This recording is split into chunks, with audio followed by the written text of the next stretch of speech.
Sabato 25 giugno 2011 si è esibito presso il Duomo di Udine l'ensemble barocco del Conservatorio Statale di Musica Jacopo Tomadini.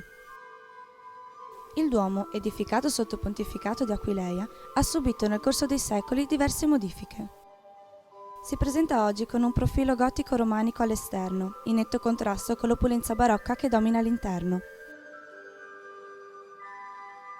All'interno della struttura vi sono alcune opere di Giovan Battista Tiepolo, come la semicupola con gli angeli musicanti, l'apparizione dell'angelo ad Abramo, il sacrificio di Isacco e la piccola pala della risurrezione. Fanno parte del repertorio dell'artista anche le due pale della Santissima Trinità e quella dei santi Ermacora e Fortunato.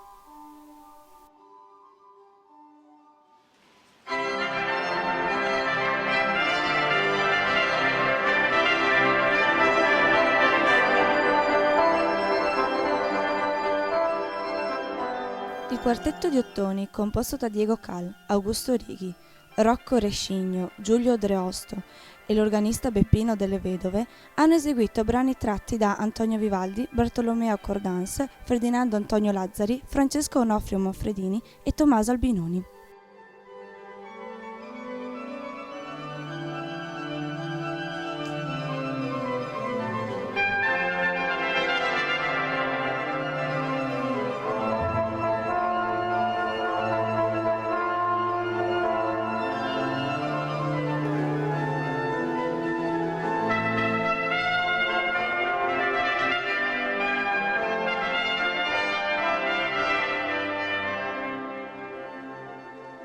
L'organo denominato In Corno Evangeli risale al 1549 e vi sono raffigurate scene tratte dalla vita di Cristo, dipinte da Francesco Floreani e Giovan Battista Grassi.